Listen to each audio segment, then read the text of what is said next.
Inayos ko ang mga fold sa aking navy blue na damit, pinakinis ang hindi nakikitang mga wrinkles. Iyon ang uri ng damit na lagi kong naisip na angkop para sa mga hapunan ng pamilya. Hindi masyadong bihisan para pigilan si Marisa na umikot ang kanyang mga mata, ngunit sapat na disente upang hindi magmukhang palpak. Sa edad na 77, matagal na akong huminto sa paghabol sa fashion, ngunit gusto kong magmukhang malinis. Sinabi ni Garrett na magsisimula ang hapunan sa 7 oras. May 1 oras pa akong natitira. Tumingin ako sa paligid ng aking sala, kung saan ang bawat bagay ay nagkukwento. Isang larawan kasama si James sa aming ginintuang kasal, ang batang Garrett kasama ang kanyang pamingwit at ang unang isda na nahuli niya, sina Toby at Rebecca sa graduation. Ang mga larawang ito ay tahimik na saksi sa panahong tila mas simple ang lahat. Nanatili ang tingin ko sa picture ni James. Ano ang gagawin niya ngayon? 15 taon na ang lumipas mula nang mawala siya, at kinukonsulta ko pa rin siya sa isip. Edith, wag mong hayaan na masaktan ka, sasabihin niya. Palaging alam ni James kung paano magtakda ng mga hangganan, kahit na sa kanyang sariling anak. Ako naman ay hindi. Nag-vibrate ang phone sa table, message from Garrett. Nakangiting inabot ko ang salamin ko, naghihintay ng paglilinaw tungkol ngayong gabi. Marahil ay nagtatanong siya kung kailangan ko ng tulong para makarating sa kanilang bagong tahanan, kahit na bihira siyang mag-alok ng ganoong tulong noong mga nakaraang taon. Mom, I'm sorry, but we can't make it tonight. Marisa is hosting dinner for her coworkers. We'll reschedule for another day. Binasa ko ulit yung message. May hindi na dagdagan. Tumawag si Garrett kahapon, iginiit na nandoon ako, nagsasalita tungkol sa ilang espesyal na anunsyo. Tiningnan ko ulit ang message nang mag-vibrate ang phone ko with new notification. You weren't invited to dinner. If my wife doesn't want you there. Nanginginig ang kamay ko. Kumirot ang puso ko, parang may pumulupot sa nagielong daliri. Hindi ito maaaring mula kay Garrett, hindi mula sa aking anak, ngunit ito ay ang kanyang pangalan, ang kanyang numero. Dahan-dahan akong napasubsob sa upuan, hawak-hawak pa rin ang telepono, na para bang mawawala sa aking mga kamay ang huling link sa realidad. Ang mga alaala ay kumislap sa harap ng aking mga mata, maliit na Garrett na kumapit sa aking palda sa unang araw ng kindergarten. Ang teenager na si Garrett ay nahihiya na humihingi ng payo sa babae. Ang may sapat na gulang na si Garrett ay ipinakilala sa akin si Marisa, na nagniningning sa kaligayahan. At ngayon ang mensaheng ito, malamig, hiwalay, alienating. Ito ba ay isang biglaang desisyon, o sa unang pagkakataon lamang ang nagpasya silang maging tapat? Ilang beses na ba nila akong pinag-usapan sa likod ng mga saradong pinto? Ilang ngiti ang peke? Ilang imbitasyon ang pinilit? Ang aking tingin ay nahulog sa isang brochure na nakalatag sa mesa, isang makintab na ad para sa River Ridge Estates Apartment Complex, kanilang bagong tahanan, isang 3 palapag na townhouse kung saan matatanaw ang ilog na may pribadong dock. Ang bahay kung saan ako nagbayad ng down payment na $120,000 na buwan na ang nakakaraan. Nay, ito ay isang pamumuhunan sa hinaharap, sabi ni Garrett noon, isang lugar para sa mga pagtitipon ng pamilya. Ang iyong sulok ay magiging masyadong. Ang aking kanto. Napangiti ako ng mapait. Kumbaga, nawala lang ang sulok na iyon. Naalala ko ang araw na nasa bangko kami ni Garrett. Ang manager ay tumingin sa akin na may mahinang lihim na pagtataka habang pinipirmahan ko ang mga papeles. Sigurado ka, Ginrick Wembley? Malaki ang halaga. Sigurado ako. Sapat na ang iniwan sa akin ni James para matulungan ko ang anak namin. Ito ang tamang gawin. Mayroong iba pang mga pamumuhunan pagkatapos noon, isang bagong kotse para kay Garrett, mas ligtas para sa paglalakbay kasama ang mga bata, isang pribadong paaralan para kay Toby, ang batang lalaki ay may espesyal na pangangailangan sa pag-aaral. Ang remodel ng kusina na hinangad ni Marisa, siya ay nagtatrabaho ng husto, siya ay karapat-dapat sa kaginhawahan. Sa bawat oras, inilabas ko ang aking checkbook at sa bawat oras na pakiramdam ko ay ang tamang bagay na gawin. At ano ang nakuha kong kapalit? Mga bihirang tawag sa telepono, formal na pagbisita sa mga pista opisyal, at ngayon ang text na ito. Dahan-dahan akong bumangon at lumapit sa sekretarya na nakuha ko mula sa aking ina, ang kanang itaas na drawer kung saan itinago ko ang lahat ng aking mga dokumento sa pananalapi, maayos na nakaayos ang mga folder na may mga resibo, mga bank statement, mga tseke. Ang folder na may label na Garrett ang pinakamakapal. Binuksan ko ito at nagsimulang magbasa ng mga dokumento. Narito ang isang tseke para sa US$20,000 lamang upang magsimula ng isang negosyo na inabandona ni Garrett pagkatapos ng 6 na buwan, isang resibo para sa pagpapatuloy ng mga kurso sa edukasyon para kay Marisa, isang bayarin para sa pag-aayos ng bubong sa kanilang dating tahanan, ang insurance ng sasakyan ni Toby. Ilang bagay ang binayaran ko sa mga nakaraang taon. Ilang beses na akong tumulong, sumuporta, nagligtas. At para saan? Ang hadlangan mula sa pintuan ng isang bahay na binayaran ko. Nag-vibrate ulit ang phone. Pumikit ako, ngunit ito ay isang mensahe mula sa ibang tao, si Rebecca, ang aking apo. Lola, pupunta ka ba ngayon? I missed you. Nag-hover ang kamay ko sa keyboard. Si Rebecca ay palaging naiiba, taos puso, nagmamalasakit, kahit na ang kanyang mga magulang at kapatid na lalaki ay nakalimutan na ako ay umiiral. Naglaan siya ng oras para dumaan, tumawag, para tanungin kung kumusta na ako. Nag-type ako ng dahan-dahan, "Honey, mukhang napagdesisyonan ng mga magulang mo na mas mabuting manatili ako sa bahay." Pinadala ko. Pagkaraan ng ilang segundo ay dumating ang sagot, "Ano? Bakit?" Sinabi ni Daddy kahapon na talagang kailangan mong maging. Kaya hindi alam ni Rebecca. Naisip ko siya ngayon, nakatayo sa isang lugar sa bagong bahay na iyon, naguguluhan, ang bahay na binayaran ko. Bumalik ang tingin ko sa file folder. Sa lahat ng mga taon na ito, akala ko ay binibili ko ang pagmamahal at paggalang ng aking pamilya, ngunit ang nangyari, inuupahan ko lamang ang kanilang oras at atensyon, at ang pag-upa ay tila nag-expire. Kinuha ko ang cellphone ko at dinyal ang number ng bangko ko. Pagkatapos ng ilang beep, isang magalang na boses ng babae ang sumagot, "Magandang gabi, Fatville Community Bank, paano kita matutulungan?" Magandang gabi, ang pangalan ko ay Edith Wembley. Gusto kong kumonsulta tungkol sa ilang regular na pagbabayad mula sa aking account. Siyempre, Jean F. Wembley, kailangan kong magtanong ng ilang katanungan para kumpirmahin ang iyong pagkakakilanlan. Habang inilista niya ang kanyang mga tanong at matyaga kong sinagot, nabuo ang isang plano sa aking isipan, malinaw, walang awa, patas.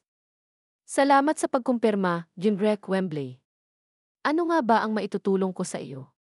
Gusto kong kanselahin ang lahat ng otomatikong pagbabayad at paglilipat mula sa lahat ng aking account, bawat isa.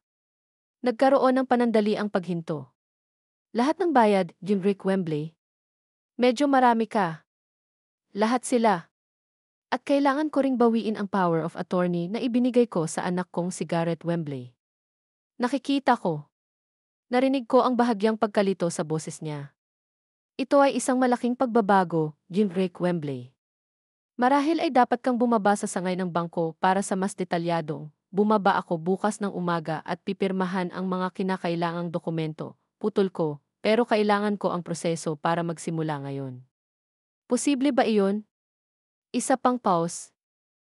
Maaari naming pansamantalang suspindihin ang lahat ng mga pagbabayad hanggang sa iyong pagbisita, ngunit kakailanganin namin ang iyong lagda para sa ganap na pagbabalik. Naku, ang galing. Suspindihin ang lahat ngayon din. Habang may tinatap siya sa computer niya, tinignan ko yung picture ni James. Tama ka, honey, naisip ko, hindi mo maaaring hayaan ang mga tao na umupo sa iyong liig, kahit na sila ay sarili mong mga anak. Ready, Jim Rick Wembley, temporary suspension activated. You have a total of, she paused, 174 regular payments and transfers, all of which are blocked until your visit to the branch. 174, wala akong ideya na napakarami, 174 na paraan na nasuportahan ko ang aking anak at ang kanyang pamilya. Salamat, bukas na lang ako bukas. Ibinaba ko ang telepono at nakaramdam ako ng kakaibang ginhawa, para bang ang mabigat na backpack na dala-dala ko sa loob ng ilang taon ay biglang naalis sa aking balikat. Muling nag-vibrate ang telepono, Garrett. Siguradong may sinabi si Rebecca sa kanya. Hindi ako nag-abalang sagutin ito. Sa halip, sumulat ako ng maikling mensahe, pagkatapos ay magbayad ng sarili mong paraan, "Hey freeloaders." Na-freeze ang daliri ko sa send button. Handa na ba akong buksan ang pahina, upang sirain ang marupok na piraso na matagal ko nang sinuportahan gamit ang aking pera at pasensya. Ngunit hindi ba't sila ang unang nawasak nito sa pamamagitan ng pagkakait sa akin ng kahit na pangunahing paggalang? Hindi ba nila napagdesisyunan na hindi na ako kailangan kahit sa bahay na binayaran ko? Pinindot ko ang send at saka pinatay ang phone. Sa katahimikan ng aking sala, bigla akong nakaramdam ng kakaibang katahimikan.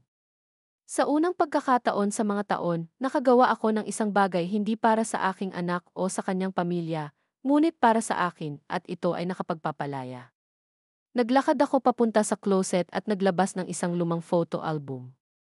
Habang binubuklat ko ang mga pahina ng aking buhay, ang aking kasal kay James, ang kapanganakan ni Garrett, ang mga bakasyon sa pamilya, napagtanto ko na sa isang lugar sa daan na wala ako sa aking sarili. Natutunaw sa mga pangangailangan ng iba, nakalimutan ang sarili kong mga hangarin at dignidad. Laging sinasabi ni James, Edith, huwag mong hayaang kunin ka ng kahit sino. Kahit sa kanyang kamatayan, pinangako niya sa akin na aalagaan ko ang aking sarili gaya ng pag-aalaga ko sa iba. Hindi ko tinupad ang pangakong iyon hanggang ngayon. Isinara ko ang album at ibinalik sa shelf. Pagkatapos ay hinubad ko ang damit na ginawa ko para sa hapunan at nagpalit ng damit pangbahay. Nagtimpla ako ng tsaa at naglabas ng librong matagal ko nang gustong basahin, ngunit ipinagpatuloy ko ito dahil sa walang katapusang mga kahilingan at obligasyon sa aking pamilya. Bukas ay magiging isang araw kung kailan ako magsisimula ng bagong kabanata ng aking buhay nang walang mga pinansyal na tanikala na nagbubuklod sa akin sa mga taong hindi pinahahalagahan ang aking tulong o ang aking sarili. 174 na resibo, 174 dahilan para magpatuloy. Humigop ako ng tsaa at binuksan ang libro, ninanamnam ang katahimikan at kalayaang pumili. Nanatiling naka-off ang aking telepono at ang aking puso sa unang pagkakataon sa mahabang panahon ay tumibok ng matatag at kalmado. Nagbukas ang Fayetteville Community Bank noong 9 ng umaga, ngunit nakarating ako 20 minuto bago ito magbukas. Ang gabi ay nakakagulat na payapa, ang unang pagkakataon na nakatulog ako nang walang pampatulog sa mahabang panahon. Ang determinasyon ang nagbigay sa akin ng lakas. Pagbukas ng bangko, ako ang unang customer. Nakangiti sa akin ang dalaga sa likod ng counter. Good morning, may maitutulong ba ako? Kailangan kong makita si Ire Howard, sagot ko. Si Linda Howard ay nagtrabaho sa bangko ng halos 30 taon at siya ang taong lagi naming pinupuntahan ni James. Makalipas ang ilang minuto, nakaupo na ako sa opisina ni Linda. Wala siyang masyadong pinagbago sa paglipas ng mga taon. Ang parehong maayos na kulay abo na buhok, ang parehong maasikasong mga mata sa likod ng kanyang manipis na gilid na salamin. Edith, buti naman nakita kita. Kinamayan niya ako. I was informed about the call yesterday. All 174 payments have suspended as you requested. Is something wrong? Tiningnan ko siya ng diretso sa mata. Gusto kong kanselahin silang lahat magpakailanman at putulin ang access ni Garrett sa aking mga account. Hinubad ni Linda ang kanyang salamin at pinunasan ito ng tissue, isang kilos na napansin ko kapag may iniisip siyang importante. Edith, taon na tayong magkakilala. Sigurado ka ba? Medyo radikal na desisyon yan. Talagang sigurado ako. Tumango siya at nagsimulang mag-type ng kung ano sa computer. Mabuti iyan. Ihahanda ko ang lahat ng mga kinakailangang dokumento. Tatagal ito, marami kang ang otomatikong pagbabayad. Habang binubuo ng sistem ang mga dokumento, inilabas ni Linda ang isang makapal na folder. Narito ang mga printout ng lahat ng iyong regular na transaksyon para sa nakaraang taon. Maaaring makatulong para sa iyo na tingnan ang mga ito para wala kang makaligtaan. Binuksan ko ang folder, mga pahina ng mga pahayag. Bawat linya ng pera ay lumalabas sa aking bulsa at papunta sa bulsa ng aking pamilya. Ang unang resibo, ang buwanang bayad sa mortgage, para sa bagong bahay ni Garrett at Marisa, $3,800. Naalala ko ang araw na dinala ako ni Garrett para makita ang bahay na ito. Ito ang perpektong lugar para sa aming pamilya at para sa iyo.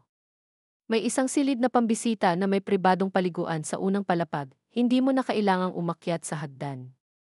Isang guest room na hindi ko pa natutulog na hindi nila ako papapasukin ngayon. Ang susunod na resibo, ang insurance sa kotse ni Marisa, isang premium na fee na sinabi niyang kailangan para magtrabaho kasama ang mga kliyenteng may mataas na antas, $850 kada quarter.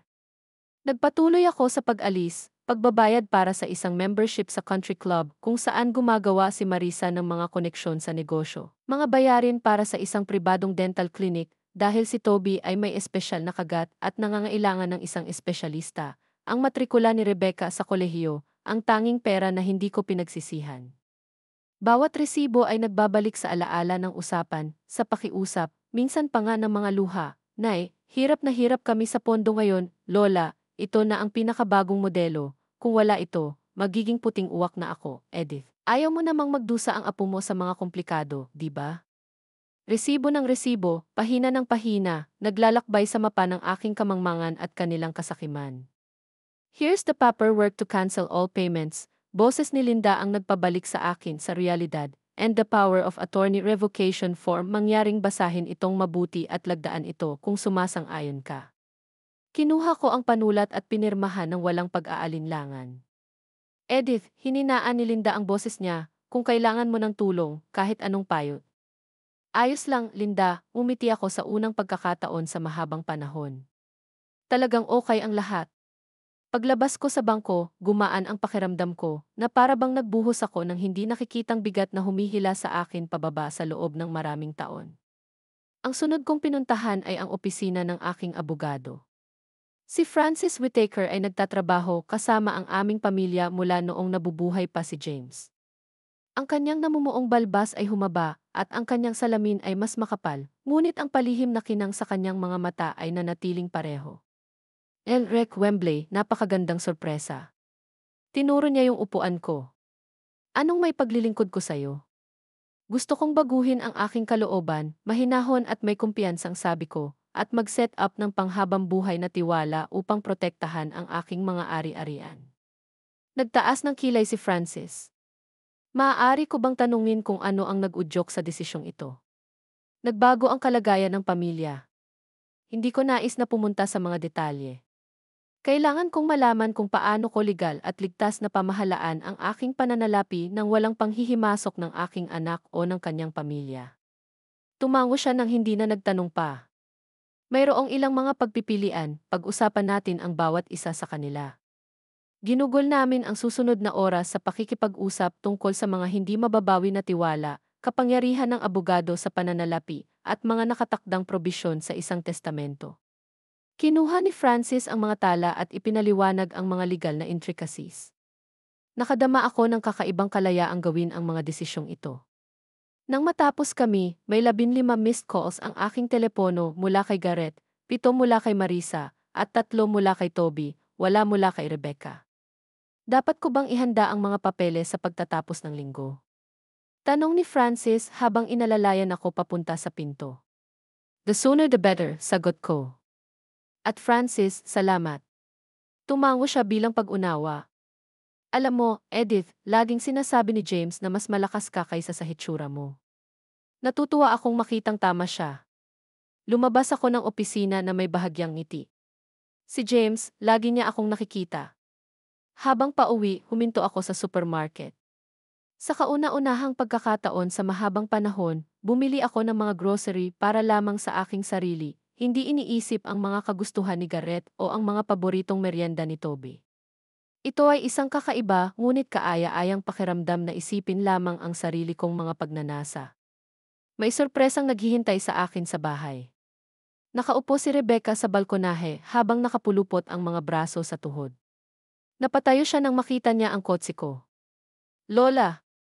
Lumapit siya sa akin, tinulungan ako sa mga bag-i buong araw akong tumatawag. Bakit hindi mo sinasagot? Tiningnan kong mabuti ang aking apo. Kamukhang-kamukha ko si Rebecca noong bata pa ako. The same brown hair, the same stubborn wrinkles between her eyebrows when she worry. Nagkaroon ako ng isang abalang araw, mahal.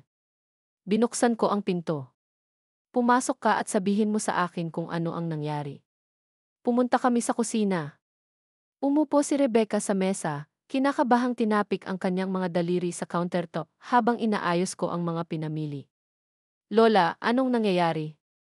Nagtataka si tatay, na-block mo na daw lahat ng bayad at hindi mo sasagutin ang telepono mo.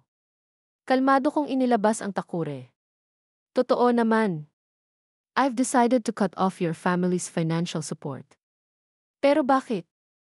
Narinig ko ang tunay na pagkalito sa boses niya. May nangyari ba? Nagsalin ako ng tubig sa takure at nilagay sa kalan bago sumagot.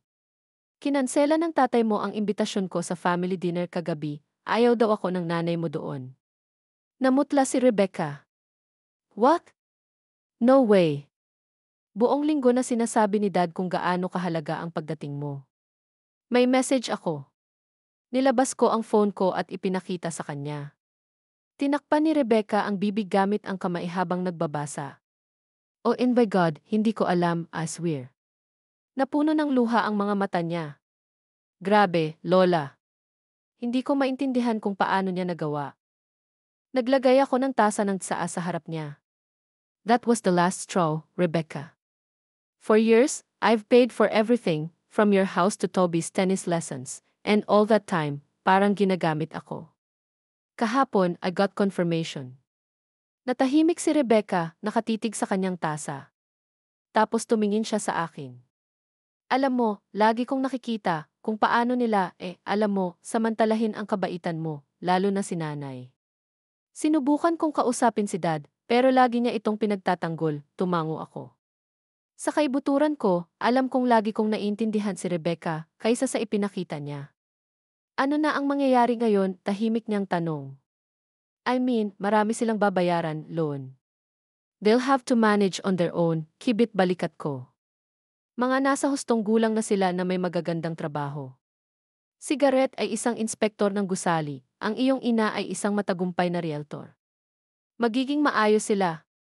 Muling tumunog ang telepono sa desk, Garrett. Mute ito. Hindi mo ba sasagutin, tanong ni Rebecca. Hindi ngayon. Umiling ako. Kailangan ko ng oras upang kolektahin ang aking mga iniisip at kailangan niya ng oras upang mapagtanto ang mga kahihinatnan ng kanyang sinabi. Tumingin sa akin si Rebecca ng may pag-iisip. Alam mo, Lola, hindi pa kita nakitang ganyan kadeterminado. Napangiti ako ng mahina. Matagal ko nang hindi nakikita ang sarili ko na ganyan. Tinapos namin ang aming tsaa sa maginhawang katahimikan. Nang aalis na si Rebecca ay niyakap niya ako ng mas mahigpit kaysa dati. Are you okay? Sure you don't want me to stay? Okay lang ako, mahal. Hinaplos ko ang pisngi niya. Sige, at huwag kang mag-alala sa akin. Tumango siya ngunit huminto sa pintuan. Hindi ako pumanig sa hidwaan na ito, Lola, naiintindihan mo naman yon, di ba? Siyempre gusto ko, napangiti ako. Ito ay sa pagitan ko at ng iyong mga magulang, wala itong kinalaman sa iyo. Pagkaalis ni Rebecca, muling tumahimik ang bahay. Tinignan ko ang mail. Nagkaroon ng abiso ng isang nabigong pagsingil sa credit card ni Toby. Ganon kabilis. Tila, ang aking apo ay nabubuhay hanggang sa kanyang limitasyon sa kredito. Itinabi ko ang sulat at umupo sa upuan sa tabi ng bintana. Patuloy na nag-vibrate ang aking telepono sa mga papasok na mensahe at tawag, ngunit hindi ko ito pinansin. Sa halip, inilabas ko ang isang lumang photo album at binuksan ito sa isang random na pahina, isang larawan mula 20 taon na ang nakakaraan, ako at si James, ang batang Garrett at Marisa, at ang maliit na Toby at Rebecca sa isang picnic. Nakangiti ang lahat. Kailan nagbago ang mga bagay? Kailan naging obligasyon ang suporta? Kailan nagbago ang pag-ibig sa isang inaasahan ng tulong pinansyal? Isinara ko ang album at pumunta sa salamin sa hallway. Mukhang pagod ang babaeng nakatingin sa akin mula roon, ngunit may bago sa kanyang mga mata, isang determinasyong hindi ko nakita sa loob ng maraming taon. Oras na para alalahanin kung sino ka, Edith Wembley, sabi ko sa aking refleksyon. Naputol ang pag-iisip ko dahil sa pagtunog ng doorbell. Tumalon ang puso ko. Sigaret ba? Pumunta ako sa pinto at sumilip sa peephole. Si Lorraine Campbell, isang matandang kaibigan ko, ay nakatayo sa pintuan na may dalang basket sa kanyang mga kamay. Edith! Agad niya akong niyakap pagbukas ko ng pinto. Tumawag ako, hindi ka sumasagot. Akala ko dadaan ako, siguraduhin mong okay ka. Pumasok ka, Lorraine. Pinapasok ko siya. I'm sorry, I turned the phone off, just a little family emergency. Inilagay ni Lorin ang basket sa mesa, mga lutong bahay na cookies at isang garapon ng jam. Problema sa pamilya? Tiningnan niya ako ng mabuti. Marisa na naman? Hindi kailanman itinago ni Lorin ang kanyang opinyon sa aking manugang. Predator, tawag niya sa kanya. Gareth sa pagkakataong ito. Saglit kong ikinuwento ang mensahe kahapon at ang desisyon ko. Nakinig si Lorin nang hindi naabala. Nang matapos ako, hinawakan niya ang kamay ko. Sa wakas, she exclaimed, so relieved na hindi ko mapigilang mapangiti. I'm sorry, Edith, pero ilang taon ko na silang napanood na sinasamantala ka. Ilang beses ko nang gustong sabihin na sapat na, pero wala akong pake. I know, bumuntong hininga ako. Tama ka sa lahat, ayaw ko lang makita. So ano ngayon, tanong ni Lorin sabay buhos sa amin ang tsaa. Si Gareth siguro ay nagpapanik na ngayon. Let him panic, kibit balikat ko. Kailangan ko ng oras para ayusin ang aking nararamdaman at malaman nila kung ano ang nawala sa kanila. Nag-usap kami ni Lorin hanggang gabi. Sa kauna-unahang pagkakataon sa mahabang panahon, hindi ako nanay o lola, ngunit isang babaeng nakikipag-usap sa isang kaibigan. Ito ay nagpapalaya. Nang makaalis si Lorin ay dumidilim na. Nagpasya akong sa wakas ay suriin ang aking telepono, 37 hindi nasagot na tawag, 23 mensahe. Sinimulan kong dumaan sa kanila, kumunot ang aking ilong sa tono na lalong nagiging desperado at hinihingi, anong nangyayari? Bakit hindi natuloy ang pagbabayad ng sangla? Edith, si Marisa. We need to talk, it's urgent. Lola, na-block ang card ko, natigil ako sa bayan na walang pera. Ang huling text mula kay Gareth ay dumating lamang 1-0 minuto ang nakalipas, papunta na ako sa iyo. Kailangan nating mag-usap. Naramdaman kong nanigas ang mga kalamnan ko. Handa na ba ako sa usapang ito? Pero parang walang choice. Pinatay ko ang ilaw sa sala at pumunta sa kusina, binuksan ang takure. Inilabas ko ang pinakamasarap kong tasa, ang inumin ko lang sa mga espesyal na okasyon. Ngayon ay isang espesyal na okasyon, ang araw na sa wakas ay sinabi ni Edith Wembley na hindi. Narinig ko ang tunog ng sasakyang huminto at tumingin sa labas ng bintana. Si Gareth, nag-iisa, wala si Marisa. Iyon ay hindi karaniwan, karaniwang may kontrol siya sa lahat ng mahahalagang pag-uusap. Tumunog ang doorbell na parang hudyat na magsisimula na ang laban. Huminga ako ng malalim, itinaas ang balikat ko at binuksan ang pinto.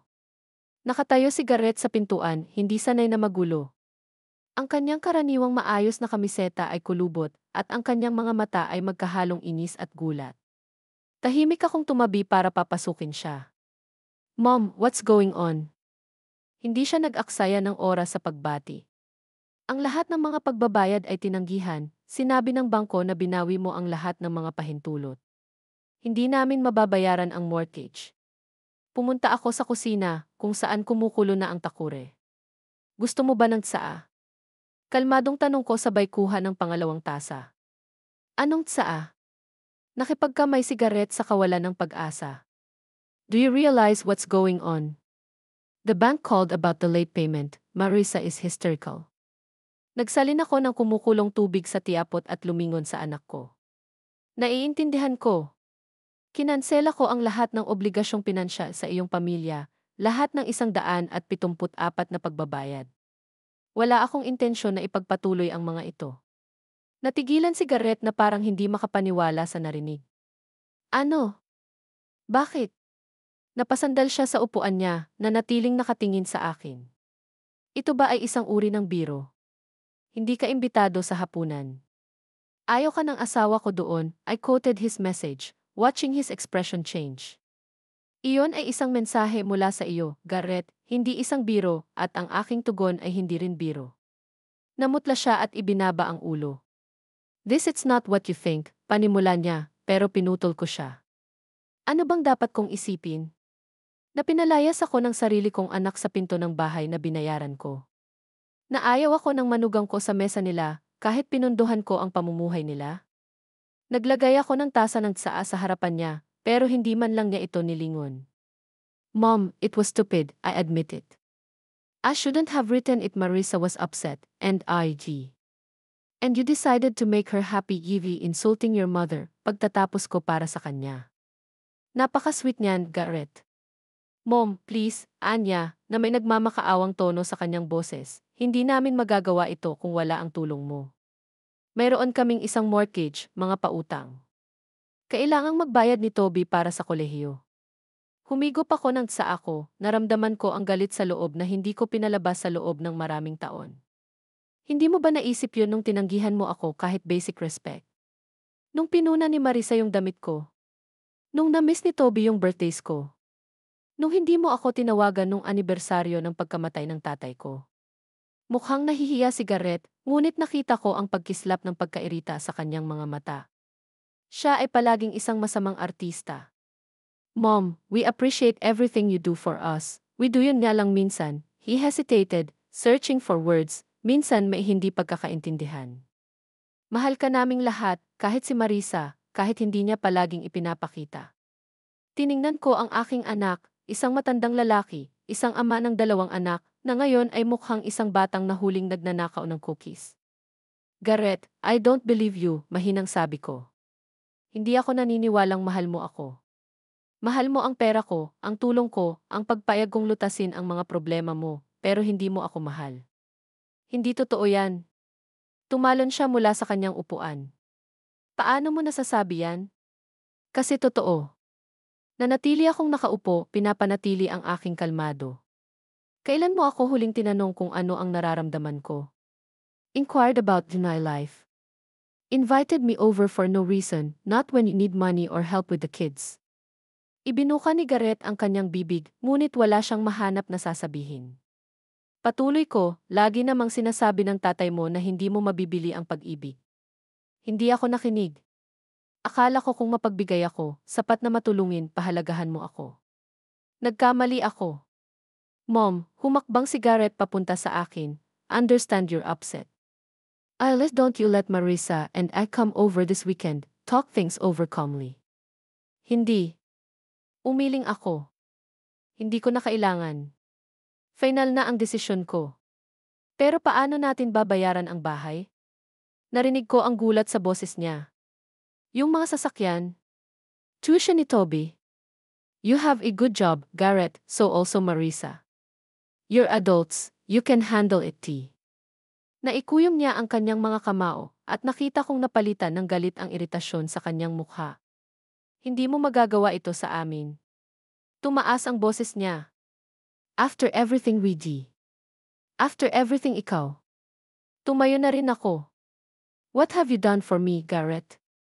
Name one thing you've done for me unselfishly, expecting nothing in return. Muli siyang nanahimik at nakikita ko siyang galit na binabasa ang mga pangyayari noong nakaraang ilang taon, sinusubukang humanap ng halimbawa. Ang kanyang katahimikan ay mas mahusay kaysa sa anumang mga salita. Kita mo, bumuntong hininga ako, wala ka man lang maisip na halimbawa. Hindi makatarungan. Napaatras siya ng isang hakbang. Pinapahiya mo ako, awkward, umisi ako. Anong uri ng kahihiyan ang inilagay mo sa akin sa pamamagitan ng pagtanggi sa isang bahay at hapunan ng pamilya?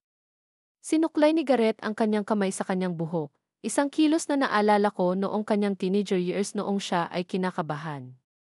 It was a mistake, Mom. I've already apologized. What do you want me to do? Lumuhod ka. I want you to leave, sagot ko. I need time to think things over. Kapag handa na akong makipag-usap, ipapaalam ko sa iyo. But Mom T.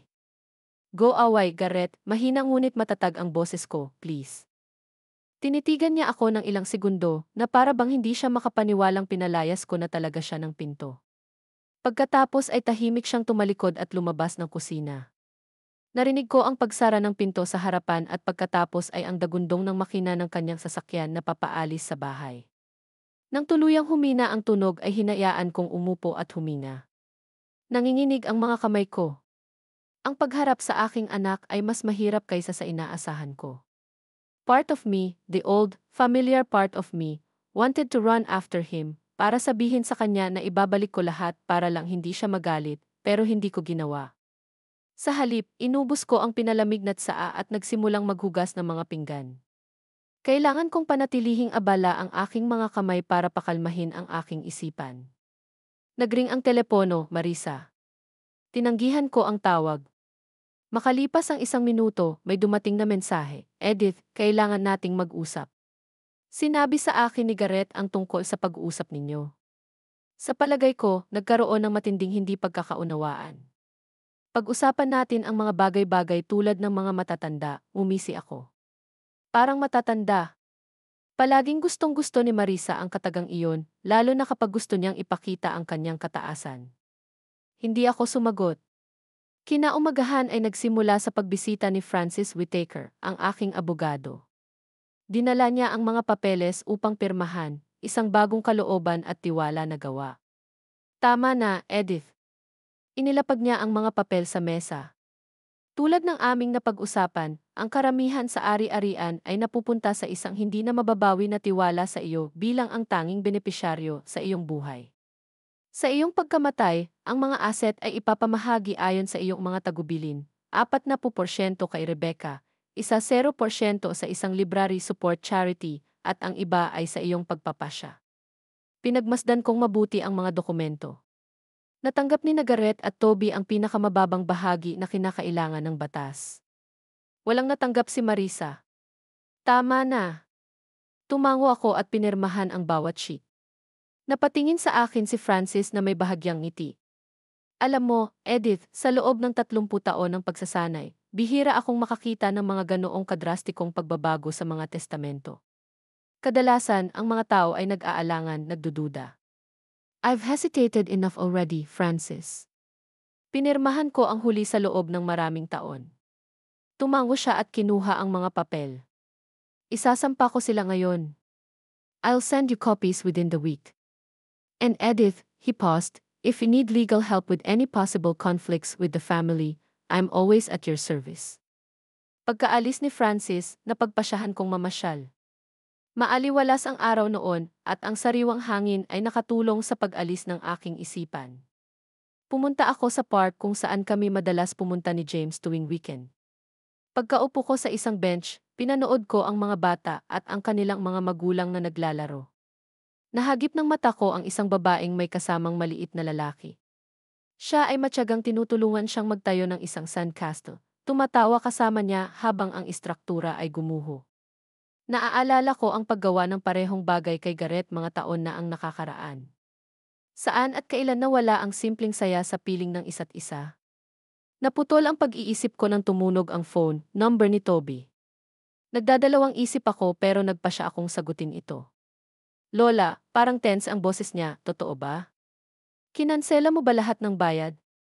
Hello, Toby, sinubukan kong magsalita ng mahinahon, totoo. Pero bakit? Siya tunog tunay tuliro. Anong nangyari?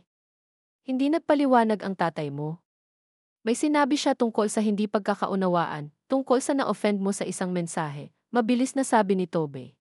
Lola, na-block ang credit card ko. Hindi ako makabayad ng renta, napabuntong hininga ako. Si Toby ay palaging prangka, diretso sa puso ng problema, kung paano ito nakaapekto sa kanya ng personal. Toby, 23 years old ka na, nagtatrabaho ka sa isang insurance company. Bakit ka pa umaasa sa pera ko? Nag-alinlangan siya. Lagi kang nandyan para sa akin, sanay na ako. Exactly, putol ko sa kanya, nasanay ka na. Tinanggap mo ang tulong ko, hindi mo naisip kung ano ang naramdaman ko nang sumulat ang tatay mo para sabihin sa akin na hindi ako welcome sa bahay na binabayaran ko. Nagkaroon ng katahimikan sa kabilang linya. Si tatay ba talaga ang sumulat niyan? Sa wakas ay nagtanong si Toby at narinig ko ang isang tanda ng hindi makapaniwala sa kanyang boses. Ginawa ko. Hindi ko pinalambot ang suntok. And that was the last straw, Toby. For years, I supported your family, paid for your house, your cars, your education, even your tennis club. And what I got in return? Disrespect, neglect, and formal visits on holidays. Lola, ako di. Nautal niyang sabi, hindi ko alam na ganoon pala ang nararamdaman mo. Because none of you ever ask, walang galit kong sabi, simpleng pagsasabi ng katotohanan. Kinuha at kinuha mo nang hindi iniisip ang nararamdaman ko. Katahimikan muli pagkatapos ay isang tahimik na tanong, so ano ngayon? Ngayon kailangan mong harapin ito ng mag-isa, mahinahong sabi ko, tulad ng ginagawa ng lahat ng matatanda. Pero Lola I have to go, Toby, putol ko sa kanya. Isipin mo ang sinabi ko at kung paano mo ako tinatrato sa mga nakaraang taon. Inend ko na ang tawag at umupo lang sandali, nanonood sa park. Ang pakikipag-usap kay Toby ay nag-iwan ng kakaibang pakiramdam, magkahalong lungkot at ginhawa, kalungkutan ng mapagtanto kung gaano kababaw ang naging relasyon namin, kaginhawaan na sa wakas ay nasabi ko na ang totoo. Ginugol ko ang gabi sa pagbabasa ng isang libro na matagal ko nang ipinagpaliban. Bago ako matulog, chinek ko muna ang phone ko. Ilang missed calls pa mula kina Garrett at Marisa. Message from Rebecca. Lola, magulo ang bahay namin. Nag-aaway ang parents ko, si Toby naman ay naguguluhan sa pera. Okay ka lang ba? Pwede ba akong pumunta bukas? Sagot ko, mahal, gusto kitang makita. Ayos lang ako. Ang umaga ay nagdala ng hindi inaasahang sorpresa. Nakatayo si Marisa sa pintuan, walang kapintasan ang pananamit na may perpektong estilo at kakaibang ngiti. Sa kanyang mga kamay ay isang kahon ng mga cake mula sa isang mamahaling pastry shop. Edith, magandang umaga. Inabot niya sa akin ang box. Pwede ba akong pumasok? We need to talk. Tahimik ko siyang pinapasok, iniisip kung anong diskarte ang pinili niya. Pumasok si Marisa sa sala, binigyan ako ng usual appraising look na laging nagpapalamig sa mga kamay ko. Edith. Umupo siya sa gilid ng couch, nakahalukip-kip ang mga kamay sa kandungan niya. Sa tingin ko nagkaroon ng isang kakilakilabot na hindi pagkakaunawaan. Talaga? Umupo ako sa tapat niya nang hindi nag-aalok ng tsaa o kape. Hindi dapat pinadala ni Garrett ang mensaheng iyon. Ipinilig niya ang kanyang ulo na baka sa kanyang mukha ang tunay na panghihinayang. Ito ay isang emosyonal na reaksyon, kami ay na-stress tungkol sa trabaho, pagpaplano ng hapunan. Marisa, putol ko sa kanya, huwag tayong mag-aksaya ng oras. You're not here to apologize, you're here for the money. Nawala ang ngiti niya saglit pero agad ding bumalik. Edith, it's not fair. I'm really sorry for what happened. We all appreciate your help. At suporta. Ikaw ay isang mahalagang bahagi ng aming pamilya, kaya mahalaga na hindi mo ako gusto sa iyong table. Mahinahon kong tanong, walang galit. Napabuntong hininga si Marisa na parang may ipinapaliwanag sa isang hindi maintindihang bata. Napaka-espesyal ng gabing iyon. Mayroon kaming mahahalagang bisita, mga potensyal na kliyente. Gusto kong maging perpekto ang lahat. Alam mo kung gaano ito kahalaga sa aking karera at masisira ko ito. Nagtaas ako ng kilay. Sa ano, eksakto? Sa aking mga makalumang damit. Hindi na aangkop na mga komento. Hindi iyan ang ibig kong sabihin, nakagat niya ang kanyang mga labi. Edith, let's be honest. You and I have always had a complicated relationship, but that's no reason para sirain ang buong pamilya. Garrett's desperate. Toby can't pay his bills. We're in danger of lose the house paid for. Pinaalalahanan ko siya na tinulungan mong bayaran, itinama niya sa akin. Nag-ipon din kami ng maraming pera. Napatingin ako sa babaeng ito, maganda, confident, sanay makuha ang gusto niya. Siya ay naging bahagi ng aking pamilya sa loob ng 25 taon, ngunit hindi ko kailanman naramdaman ang isang tunay na koneksyon sa kanya. Marisa, I leaned forward, I will not longer finance your life. Not the house, not the cars, not Toby's education. Nothing. This is the final decision. Nagbago ang kanyang mukha, nawala ang maskara ng pagiging palakaibigan na nagpapakita ng malamig na pagkalkula na lagi kong nararamdaman sa ilalim ng kanyang mga ngiti. Iistruktura mo ang iyong utang, maghanap ng karagdagang mapagkukunan ng kita, bawasan ang mga gastos. Tumingin sa akin si Toby na para akong nagsasalita ng banyagang wika. Pero napaka-komplikado. Ang buhay ay komplikado, hibit-balikat ko, lalo na kapag kailangan mong managot sa iyong mga aksyon. Tumalon siya, at kita ko ang hanay ng mga emosyon sa kanyang mukha, kawalan ng tiwala, sama ng loob, galit. So iiwan mo lang ako. After all these years of telling me you love me. Mahal kita, Toby, nanatili akong kalmado, kaya naman tinatanggihan kong ipagpatuloy ang pagsuporta sa pagkagumon mo sa pera ko. Halos sumigaw na siya, babalik ka lang sa aming lahat dahil sa ilang away kay tatay.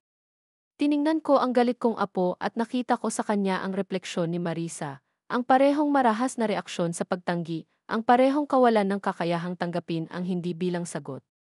Toby, please sit down, mahina ngunit mariin kong sabi.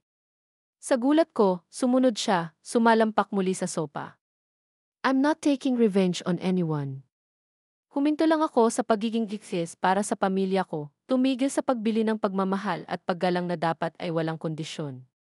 Huminto ako, binigyan siya ng oras para pag-isipan ang mga sinabi ko. Isipin mo ito, kailan ka huling pumunta sa akin para lang magsaya, nang hindi humihingi ng pera o tulong? Noong nagkaroon ka ng interes sa buhay ko, sa nararamdaman ko. Natahimik si Toby, iniiwas ang tingin ko. Hindi mo maalala, hindi ba, napabuntong hininga ako? That's the problem, Toby. Matagal lang naging transaksyon ang relasyon natin. I give, you pretend to care about me. It's not a family, it's a business arrangement. Hindi totoo, umiling siya, ngunit walang katulad na kumpiyansa. Kami ay nagmamalasakit sa iyo, ginagawa namin. Nagtaas ako ng kilay. Pangalanan mo ako ng isang bagay na ginawa mo para sa akin nang hindi makasarili noong nakaraang taon. Nag-alinlangan si Toby, nangunot ang kanyang noo sa pag-igting.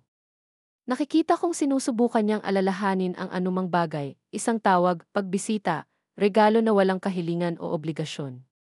Yep, I came to your birthday party, sa wakas ay pinisil niya.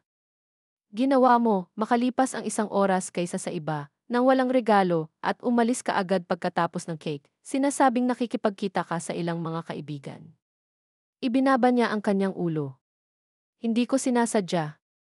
Hindi ko akalaing. Tama, Toby, hindi ka nag-iisip. Wala ni isa sa inyo ang nag-iisip tungkol sa nararamdaman ko.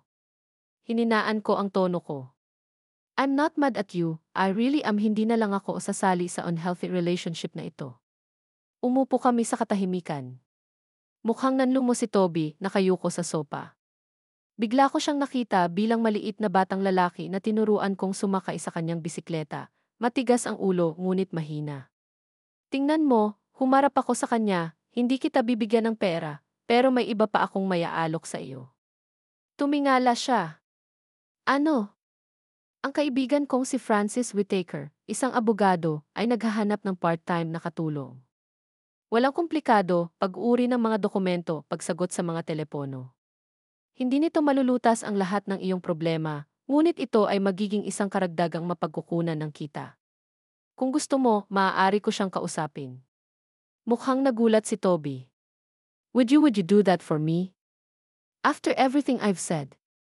You're to be apo, Toby. I love you no matter what, but my love will not anymore express in checks and credit cards. Natahimik siya sandali, isinasaalang-alang ang aking mga salita, pagkatapos ay dahan-dahang tumango. Sige, susubukan ko. Salamat, Lola. Pagkaalis ni Toby, kakaibang pinaghalong lungkot at satisfaction ang naramdaman ko. Marahil ang pag-uusap na ito ay ang unang hakbang patungo sa pagbuo ng isang bago, mas malusog na relasyon sa aking apo, o marahil ito ay isa lamang manipulasyon sa kanyang bahagi. Time would tell. Nang gabi ring iyon, dumating si Rebecca. Hindi tulad ng kanyang kapatid, siya ay mukhang nakolekta at kalmado.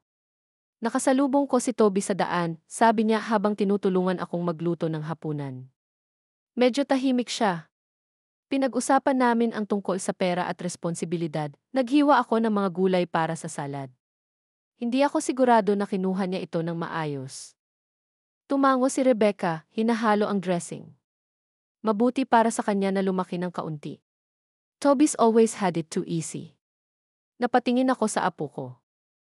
She and Toby were yearlings but so different. Si Rebecca ay palaging mas malaya, mas mature.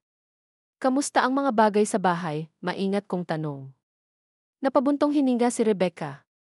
Honestly, not great. Eve's parents fight all the time. Mom blames Dad for not able to convince you to return the financing. Dad says she's the one who ruined it with her snobbery. Ikinalulungkot ko na kailangan mong maging sentro ng labanang ito. Nilagay ko ang kamay ko sa balikat niya. It's okay, umiti siya ng mahina. Matagal ko nang alam na ang kanilang relasyon ay hindi masyadong malusog. Magkasama sila halos para sa katayuan at kaginhawahan. Nang ang parehong mga bagay ay pinagbantaan. Hindi niya natapos ang kanyang pangungusap, ngunit naiintindihan ko. Ang pag-aasawa ni Nagaret at Marisa ay palaging nakikita sa akin bilang isang kakaibang pagsasama ang aking malambot, masunurin na anak at ang kanyang ambisyoso, mapang-akit na asawa. Ngayong wala na ang financial caution, naging obvious na ang lahat ng lamat sa kanilang relasyon. Ibinebenta nila ang kotse ni nanay, patuloy ni Rebecca, na inihanda ang mesa, ang AC na ibinigay mo sa kanya ng pera noong nakaraang taon. At naghahanap sila upang muling i-refinance ang mortgage. Tumango ako nang hindi nagkomento. May bahagi sa akin na nakaramdam ng tusok ng budhi. Ayaw kong magdusa ang aking anak, ngunit natanto ng kabilang bahagi na ito ay isang kinakailangang aral. Alam mo, Lola, umupo si Rebecca sa mesa, gusto kong malaman mo na sinusuportahan ko ang iyong desisyon. Napatingin ako sa kanya nang nagtataka. Gawin mo. Tumango siya. Matagal ko na silang nakitang ginagamit ka, lalo na si nanay. Sinubukan kong kausapin si Dad, pero lagi siyang nagdadahilan. Umupo ako sa tabi niya, sa hindi inaasahang pagkakataon ay naantig ako sa sinabi niya. Salamat, Rebecca. Napakahalaga nito sa akin. Gusto ko lang maging masaya ka. Kinuha niya ang kamay ko. Inalagaan mo kaming lahat sa loob ng maraming taon. Oras na para isipin ang iyong sarili. Kumain kami ng hapunan, pinag-uusapan ang kanyang trabaho, ang mga plano kong pumunta sa Italy, at ang mga librong nabasa namin kamakailan, normal na pag-uusap lang ng dalawang taong interesado sa isa't isa, walang nagtatanong, walang manipulasyon, walang tensyon. Ganito talaga ang tingin ko sa isang relasyong pampamilya. Nang aalis na si Rebecca ay niyakap niya ako ng mas mahigpit kaysa dati. Alam mo, I'll always be there for you, right? Kahit anong mangyari between you and your parents. Alam ko, honey. Hinaplos ko ang pisngi niya.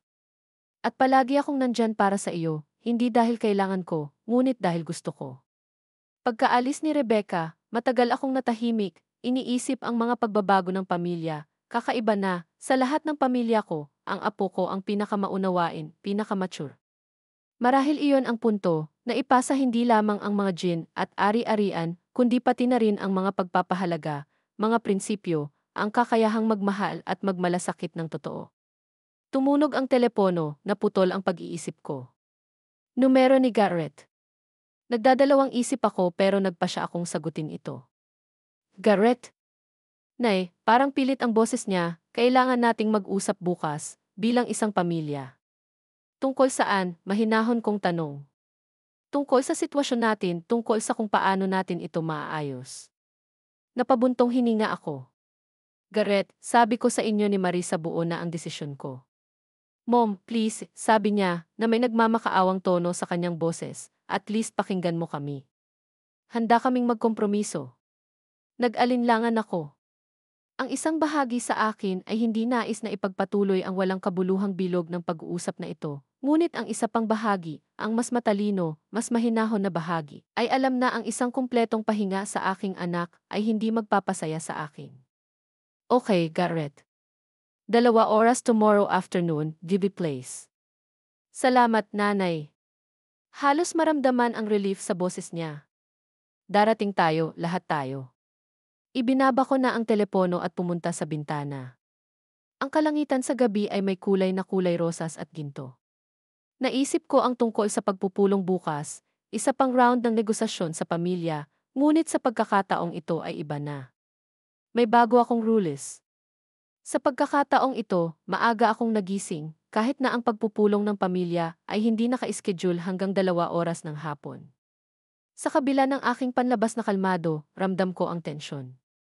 May nagsabi sa akin na ang pag-uusap ngayon ay magiging iba sa mga nakaraang pagtatangka ni Nagaret at Marisa na impluwensyahan ang aking desisyon.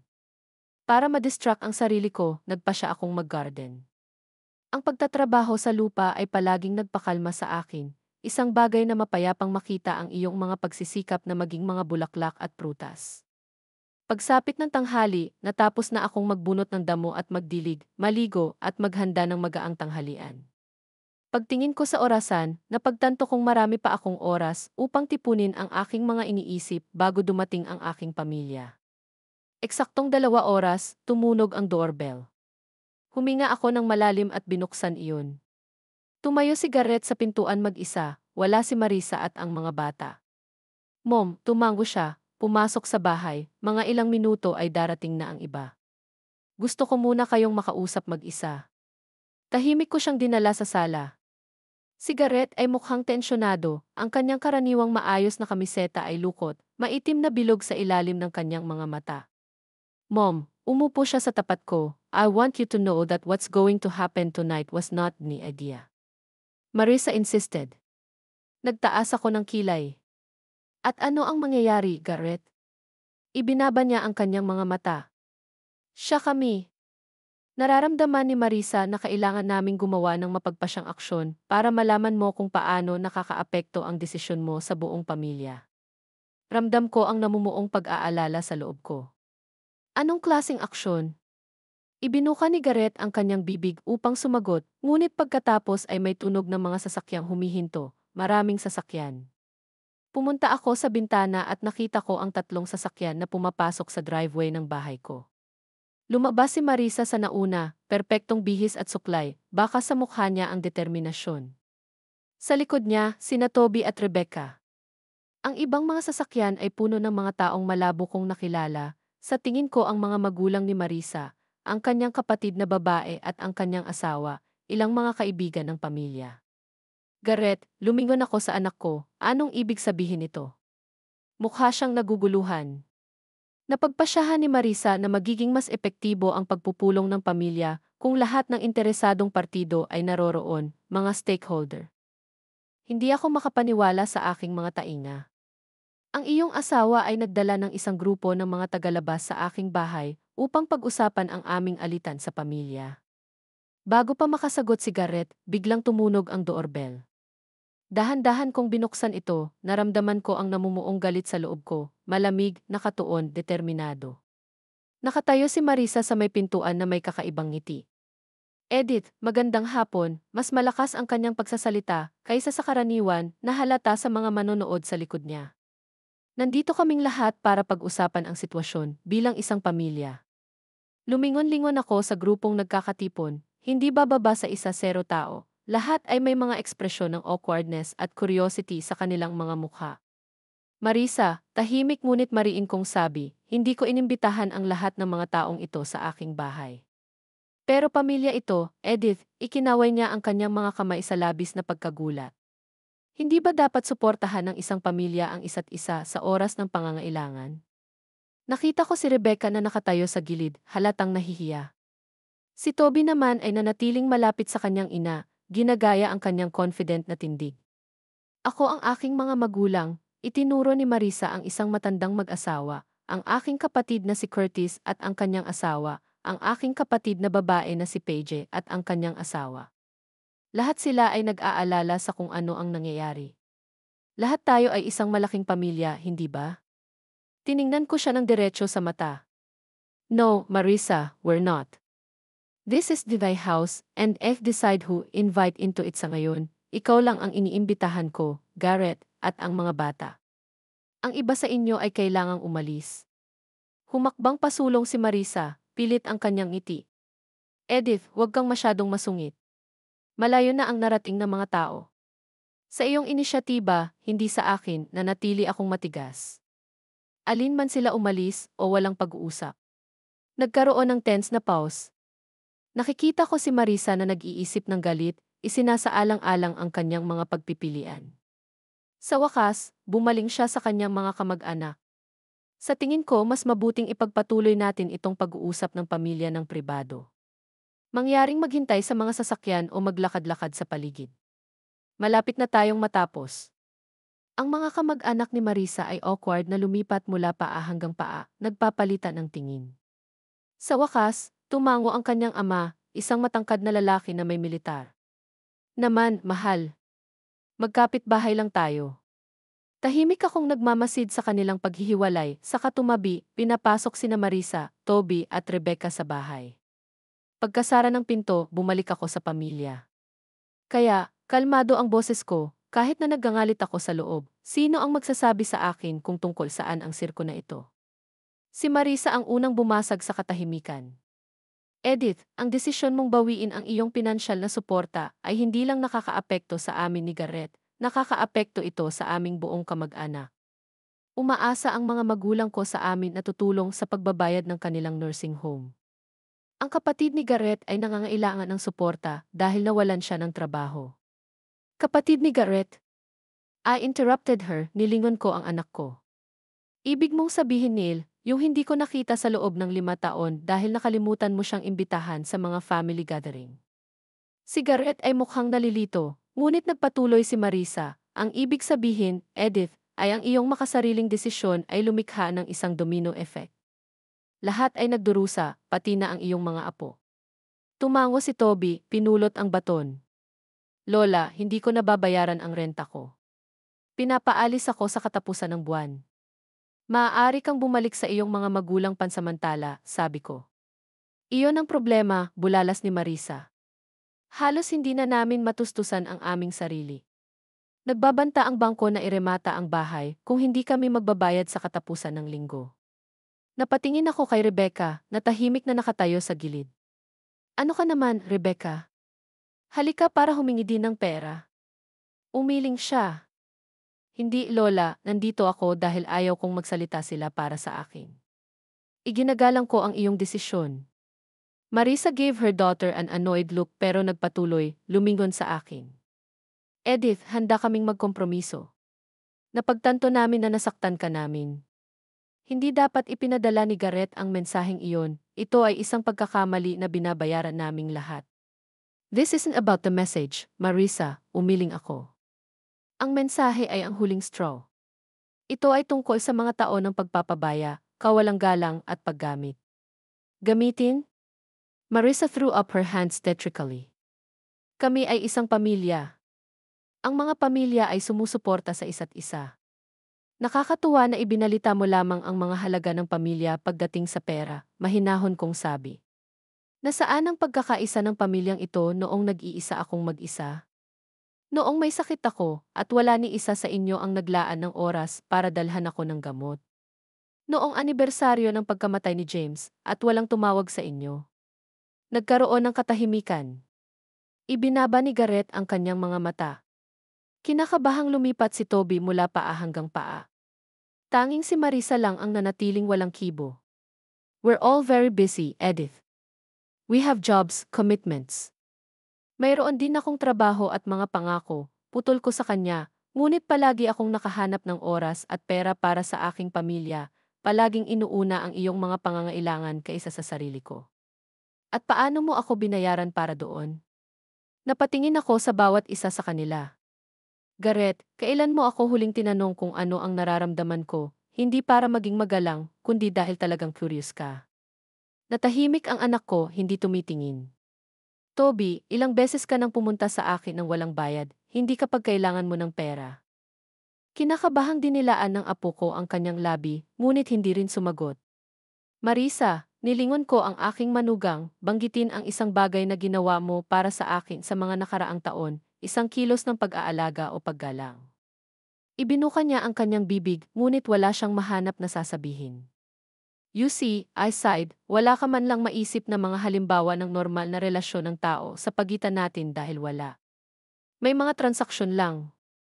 Ibinigay ko, kinuha mo. Si Marisa ang unang natauhan. Edith, ito ay manipulasyon. Sinusubukan mong iparamdam sa amin na nagkasala kami para i-distract kami mula sa kaibuturan ng problema. At ano ang pinakabuod ng problema, Marisa? Tanong ko with genuine curiosity. Sinasira mo ang pamilya namin sa pagiging makasarili mo, halos sumigaw siya. Maaaring mawalan tayo ng bahay. Maaaring mawalan ng apartment si Toby. Kailangang lumipat ang aking mga magulang sa isang nursing home na pinapatakbo ng estado. At responsibilidad kong ibigay ang lahat para sa inyo. Umiling ako. Garrett is 54 years old. Toby is 23. You're a successful realtor. Bakit ka pa umaasa sa pera ko? Dahil palagi kang tumulong, bulalas ni Garrett, sa wakas ay tumingala. Naparito kami upang umasa sa iyo para sa suporta, inay. Exactly, tumango ako. Dati ka. Akala mo ito ang karapatan mo, hindi ang pinili ko. At nang magpasya akong wakasan ang hindi malusog na dinamikong ito, hindi mo inisip kung bakit ko ginawa iyon, ngunit nagmamadaling hilingin na bumalik ang lahat sa dati. Pumunta ako sa bintana. May mga sasakyan pa sa labas kasama ang mga kamag-anak ni Marisa. Likas na sa kanya ang gumawa ng isang pampublikong panoorin sa kanyang sarili, sinusubukan na ipahiya ako para makonsensya ako. Alam mo kung ano ang pinakamalungkot na bahagi. Lumingon ako sa kanila. Hindi mo pa rin maintindihan kung ano ang problema. Sa tingin mo ay nasaktan lang ako sa mensahe, na ito ay isang kapritso na maaaring lampasan ng tamang mga salita o isang pagpapakita ng pagkakaisa ng pamilya. Huminto ako. But that's not the point. The point is that I finally saw the truth about our relationship, about how I wasn't a mother, grandmother, or mother-in-law to you. Ikem ako, source of funds. At nang matuyo ang source na iyon, bigla kang naalala ng family values. Lumapit sa akin si Marisa, nabaluktot ang mukha sa galit. Ikaw na walang utang na loob, makasarili na matandang babae, ang sabi niya, pagkatapos ng lahat ng ginawa namin para sa iyo. Ano ba talaga ang ginawa mo para sa akin, Marisa? Mahinahon kong tanong. Sabihin mo sa lahat dito. Siya ay tahimik, ang kanyang mga labi ay nakadikit sa isang manipis na linya. Nothing, sagot ko sa kanya. Wala kang ginawa para sa akin. Pinahintulutan mo ang aking presensya kapag kinakailangan upang kunin ang aking pera. Pinuna mo ang aking mga damit, ang aking bahay, ang aking mga gawi. Ibinalik mo sa akin sina Garrett at Toby, at ngayon ay nagulat ka na ayaw ko nang maging bahagi nito. Lumingon ako kay Garrett. Anak, minahal na kita mula pa sa unang araw ng iyong buhay, at mamahalin kita hanggang sa huling araw ko, ngunit hindi na ako magiging bahagi ng nakakalasong relasyon na ito. Hindi ko tutustusan ang buhay mo. Hindi ako pumikit sa kawalan ng respeto. Mukhang nawala si Garrett. Ma, anong gusto mong gawin natin? Gusto mo lumuhod tayo, humingi ng tawad? Hindi, Garrett, gusto kong lumaki ka, tanggapin ang responsibilidad para sa iyong sariling buhay, matutong igalang hindi lamang ako, kundi ang iyong sarili. Pumuso si Marisa. Magandang talumpati iyon, Edith, nakakaantig. Ngayon, bumalik tayo sa realidad. Kailangan natin ng pera ngayon. Tiningnan ko ang babaeng ito, maganda, confident, sanay makuha ang gusto niya, at lahat ng nararamdaman ko ay pagod. Hindi, Marisa, hindi ngayon, hindi mamaya, hindi kailanman. You can't do this to us, tumaas ang boses niya. Kami ang iyong pamilya. Ang pamilya ay hindi lamang isang pangkaraniwang apelyido, umiling ako. Ito ay pagmamalasakit, paggalang, atensyon, lahat ng mga bagay na hindi ko nakuha mula sa iyo sa mga taon. Nilingon ko sina Toby at Rebecca. Mga bata, mahal ko kayong dalawa. Palaging bukas ang pintuan ko sa inyo, ngunit hindi para sa paghingi ng pera, para sa totoong komunikasyon, kung iyon ang gusto ninyo. Tumango si Rebecca, nangingilid ang luha sa kanyang mga mata. Ibinaba ni Toby ang ulo niya, iniwas ang tingin ko. Ngayon, tuwid ko, hihilingin ko sa inyong lahat na umalis. Tapos na ang pag-uusap na ito. Hindi makapaniwalang tinitigan ako ni Marisa. Pinapaalis mo kami? Hinihiling kong umalis ka, ulit ko, at kunin ang lahat ng grupong ito ng suporta na dinala mo. Kinuha ni Marisa ang kanyang pitaka at tinungo ang pinto. Pagsisisihan mo ito, Edith. Kapag nag-iisa ka, maaalala mo ang araw na ito. Nag-alinlangan si Garrett, pabalik-balik ang tingin sa aming mag-asawa. Nanay. Garrett, go, marahan ko siyang tinulak patungo sa pinto. Isipin mo ang lahat ng sinabi ko, at kapag handa ka nang magkaroon ng tunay na pag-uusap, hindi tungkol sa pera, kundi tungkol sa iyo at sa akin, pupunta ako rito. Tumango siya at dahan-dahang naglakad patungo sa exit. Sinundan siya ni Toby nang walang sabi-sabi. Si Rebecca lang ang nagtagal para yakapin ako. Tatawagan kita bukas, Lola, bulong niya. Maghihintay ako, mahal. Hinaplos ko ang pisngi niya. Nang magsara ang pinto sa likuran ng huli, napaupo ako sa upuan, Kakaibang pinaghalong lungkot at ginhawa ang aking nararamdaman. May mga tuwang-tuwang boses na nagmumula sa looban, malamang ay kinukwento ni Marisa ang kanyang side of the story sa mga nagtitipon na kamag-anak. Wala akong pakialam. Nasabi ko na ang huling salita ko. Tumunog ang telepono, si Lorene. Edith, dumaan lang ako sa bahay niyo at nakita ko ang buong delegasyon sa gate. Anong nangyayari? It's a long story, napabuntong hininga ako. May family meeting si Marisa. Oh if by God, bulong ni Lorene, paano nangyari? Gayon din ang inaasahan, maraming drama, kaunting pag-unawa. Are you okay? Gusto mo pumunta ako? Nag-isip ako.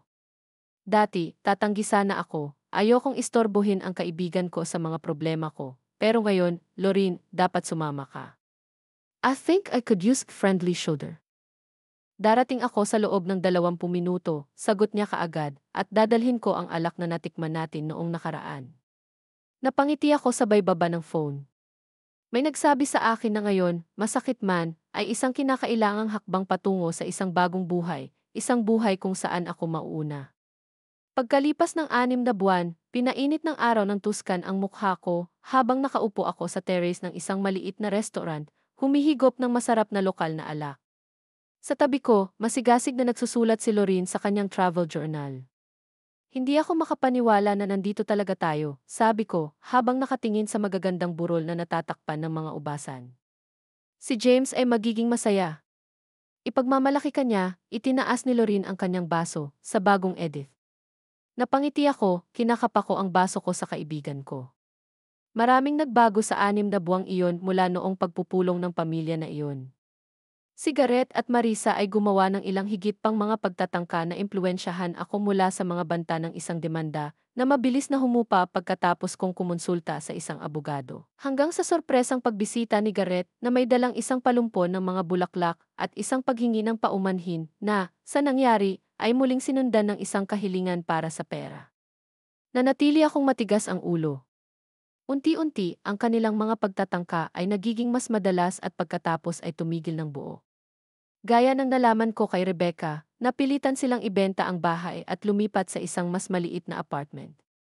Si Marisa ay kumuha ng karagdagang trabaho, at si Garrett ay sa wakas ay nagsimulang gumawa ng inisyatiba sa pamamahala ng pananalapi ng pamilya.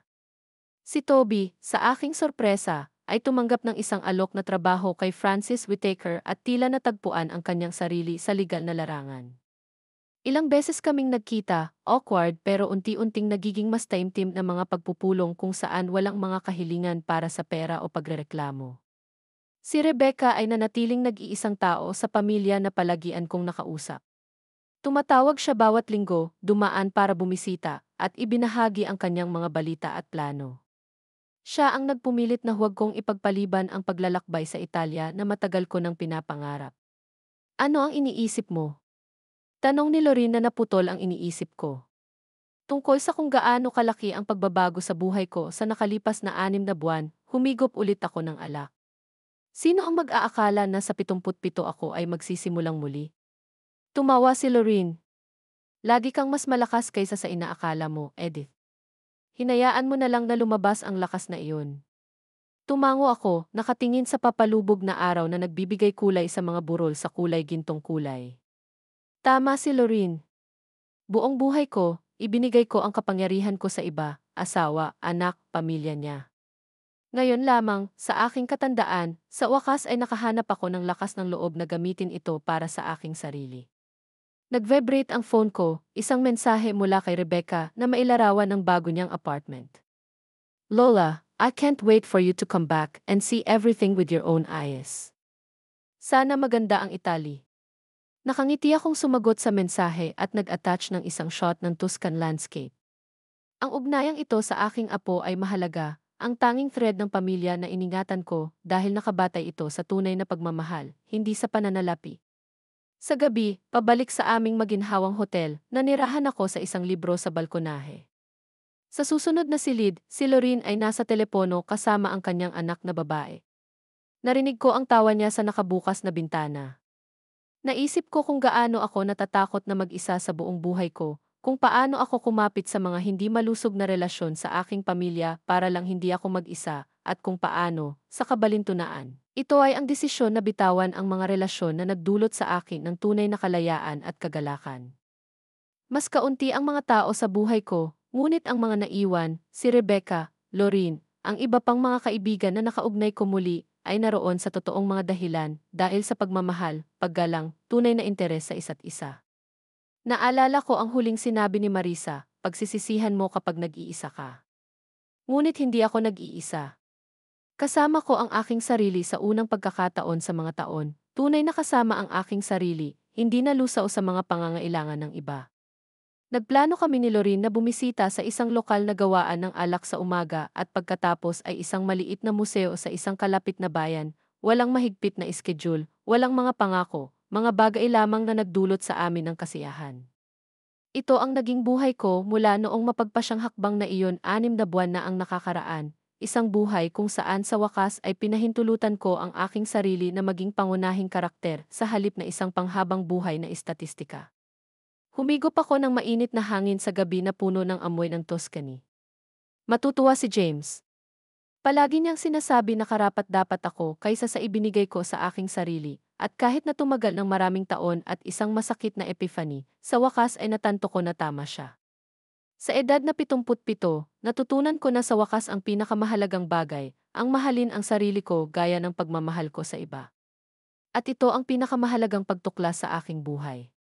Muling nag-vibrate ang telepono, ang numero ni Garrett sa pagkakataong ito. Dati, sasagutin ko na sana agad, ready to interrupt any activity for his call, pero ngayon ay isinantabi ko na lang ang phone.